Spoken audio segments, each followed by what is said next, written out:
কালীঘাট তৃণমূল কিন্তু ক্রমশ দুর্বল হচ্ছে। 21শে জুলাইয়ের আগে আরো অন্ধকারে কালীঘাট তৃণমূল। গতকাল তৃণমূল কংগ্রেসের রাজ্যসভার সাংসদ পদ থেকে পদত্যাগ করেছেন কোয়েল মল্লিক। তার পদত্যাগের ফলে রাজ্যসভায় কালীঘাট তৃণমূলের সদস্য সংখ্যা 13 থেকে কমে হলো 9। এর আগে এক ধাক্কায় সুখেন্দু শেখর রায়, সুস্মিতা দেব এবং প্রকাশচিক বড়াইক তারা তৃণমূলের সাংসদ পদ থেকে রাজ্যসভায় ইস্তফা দিয়েছিলেন।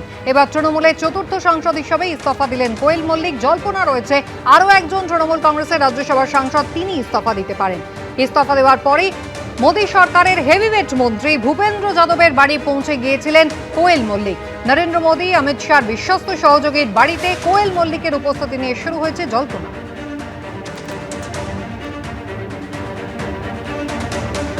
কালীঘাট তৃণমূল ভাঙছে, আর অন্যদিকে বিধানসভার বিরোধী দলনেতা ঋতব্রত বন্দ্যোপাধ্যায় বলছেন একে একে নিভিছে দেউটি।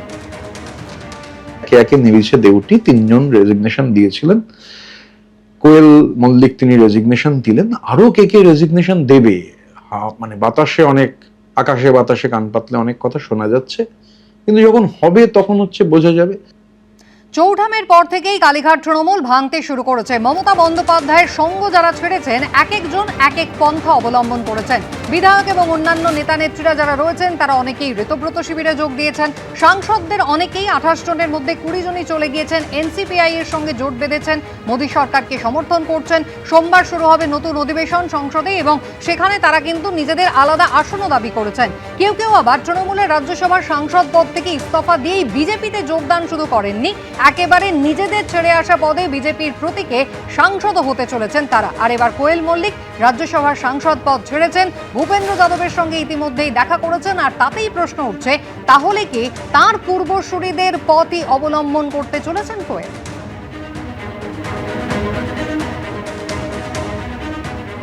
উনি পদত্যাগ করেছেন, এবার পদত্যাগ কেন করেছেন উনিই বলতে পারবেন। তবে বিগত দিনে দেখেছি যারা আমাদের নেতাদের সাথে দেখা করেছেন তারা প্রত্যেকেই আবার বিজেপির টিকিটে আসতে চেয়েছেন, কারণ তাদের এখনো অনেকটা সময় বাকি। কোয়েল মল্লিকের তো মনে হয় প্রায় 5 বছর বাকি, 1 বছরও হয়নি মনে হয় এখনো।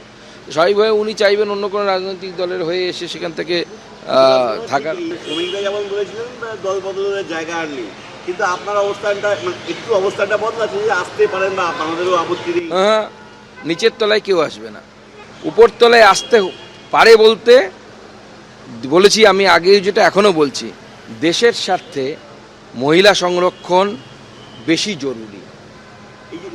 আমরা অনেক সময় দেশের বড় স্বার্থের জন্য ক্ষুদ্র স্বার্থকে জলাঞ্জলি দিতে হয়, কারণ বিজেপির নীতি হচ্ছে কান্ট্রি ফার্স্ট, পার্টি সেকেন্ড। আমরা জানি পার্টিতে হয়তো সাময়িকভাবে এতে বিজেপির ক্ষতি হবে, পশ্চিমবঙ্গে কিছু মানুষ বিক্ষুব্ধ হবে, কিন্তু দেশ আগে তারপরে পার্টি।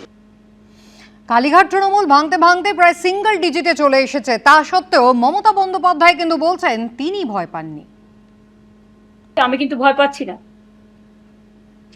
যারা যারা যাবার দয়া করে 21-এর আগে তারা নাম লেখান ওদের সাথে, কিন্তু কোনোদিন ভাববেন না দলটাকে কলঙ্কিত করে আপনারা নিজেদের সম্মানিত করছেন। কোয়েল মল্লিকের তৃণমূল কংগ্রেসের সাংসদ পদ ছাড়ার পর বিজেপি রাজ্য সভাপতি শ্রমিক ভট্টাচার্য বলছেন তৃণমূলের ছত্রছায়ায় আর কেউ থাকতে চাইছে না।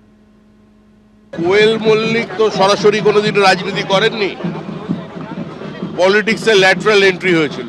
উনিও তৃণমূল ছাড়ছেন, অর্থাৎ তৃণমূলের ছত্রছায়ায় কেউ থাকতে চাইছে না।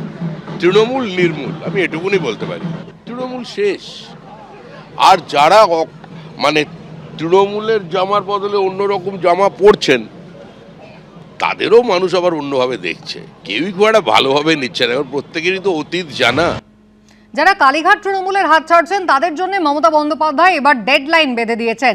বিজেপির চাপে, পুলিশের চাপে, সিআইডি, সিবিআই, ইডির চাপে যারা ছেড়ে যেতে চান তৃণমূল কংগ্রেস তারা যেন 21শে জুলাইয়ের আগেই লোটা কম্বল নিয়ে চলে যান, এমনটাই গতকাল বললেন মমতা বন্দ্যোপাধ্যায়। যাদের যাদের যাবার আছে আরো বিজেপির চাপে, পুলিশের চাপে, মাথা নত করার চাপে, কোর্টের চাপে, মানে কেসের চাপে, ইডির চাপে, সিবিআই এর চাপে, কোর্ট কেসের চাপে, তারপরে হচ্ছে ভয়ঙ্কর ভয়ঙ্কর সিআইডি কেসের চাপে, সিবিআই এর চাপে, আইসিওসির চাপে, এসটিএফ এর চাপে, তাদের অনুরোধ করে বলবো প্লিজ 21শে জুলাইয়ের আগে যার যা সিদ্ধান্ত নেয়া, যারা যারা বাঁচতে চান জীবনে লোটা কম্বল নিয়ে, তারা দয়া করে যেখানে ইচ্ছে যান বিজেপির কথা শুনে। দিল্লিটা আগে রক্ষা করুন, তবে তো আপনারা নিজেদের রক্ষা করতে পারবেন। দিল্লির মদতে যা ইচ্ছে আপনারা করে যাচ্ছেন। মনে রাখবেন, দিল্লি যতই জোর করে এমপি কিনুক বা বেচুক, আগামী দিন কিন্তু দিল্লি অবস্থা, দেশের অবস্থা সংকটের মধ্যে পড়ুক আমরা চাই না।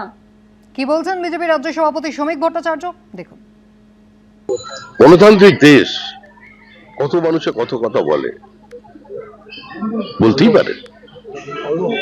আসলে উনি যেভাবে রাজনীতি চালিয়ে গিয়েছিলেন না, উনি নিজের মনের আয়নায় অন্যের ছবি দেখার চেষ্টা করছেন। দলটাই নেই, ওনার পুরো দলের ওপরে পশ্চিমবঙ্গের মানুষ তালা লাগিয়ে দিয়েছে।